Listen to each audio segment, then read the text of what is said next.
ইচ্ছা ছিল না যে আমি সংসার জীবন করবো বা বাচ্চা কাচ্চা নিবো, এরকম কোনো ইচ্ছা ছিল না। আমি এতটাই মানে ফ্রাস্ট্রেটেড ছিলাম এই বিষয়ে।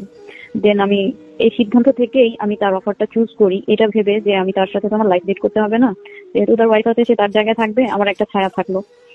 স্বাভাবিক একটা ডিভোর্স নিয়ে এটা ভালো না, এবং সে যেহেতু প্র্যাকটিস করে অবশ্যই এটা আমার জন্য ভালো হবে। আমি তো আর সংসার জীবনে একসাথে থাকবো না, তো সে তার জায়গায় এরকম আমার একটা চিন্তা কাজ করছে আমি মাদ্রাসায় থাকবো।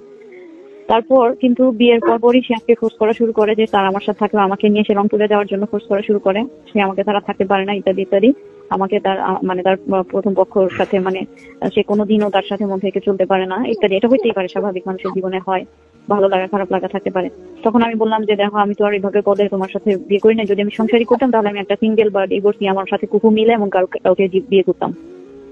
কিন্তু আমি তো এটা কিভাবে দেখবো যে আমার সামনে দিয়ে তুমি তোমার স্ত্রী বাচ্চা কাচ্চা এদেরকে, সেটা স্বাভাবিক তাদের হকের সাথে চলবো, আমি তো এটা পারবো না।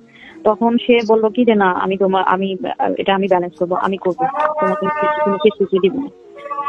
তার প্রেশারে আমি তখন আমার মাদ্রাসা আমার মেজো বোনকে বুঝাই দিই, ও যদিও তখন অত বুঝে না, বুঝিয়ে দিয়ে দেন আমি রংপুরে যাই। যাওয়ার পর আমাকে রংপুরে নেওয়ার পরে তার প্রথম পক্ষ খুবই প্রেশার দেওয়া শুরু করে তাকে আমাকে ছেড়ে দেওয়ার জন্য। যদিও সে শুরুতে ওই যে ফ্যান্টাসি যেটা বললাম না, ফ্যান্টাসি বসে প্রথম পক্ষ এরকম থাকে যে হাজবেন্ডকে বিয়ে করে, ওই যে হাজবেন্ড সে খুব করে ফোর্স করে বিভিন্ন ইস্যুর কারণে, মনে করে যাতে ঠিক আছে করলেই বুঝবে। কিন্তু করার পরে যখন দেখে যে আমি খুব হ্যাপিলি লাইফ লিড করতেছি তার সাথে, বা সে আমার সাথে সুখী, তখন সে খুব কান্নাকাটি শুরু করে এবং ফোর্স করা শুরু করে যেন আমাকে ছেড়ে দেয়।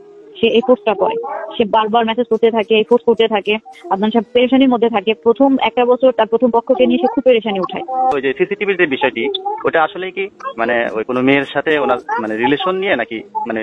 হ্যাঁ হ্যাঁ, ওই ফুটেজে সবার শেষে যে এটা বসেছিল না, হ্যাঁ, কালারিং বোরখা পরা মুখ খোলা যে মেয়েটা, এই মেয়েটাই হলো এয়ার হোস্টেস, এবং এই মেয়েটাই তার 15 বছর আগের প্রেমিকা। কেন এত কিছু হয়ে যাচ্ছে, ইনভেস্টিগেট এটা করা যায় না? অবশ্যই যায়, আমার কথা সত্যতা প্রমাণ করা যায়।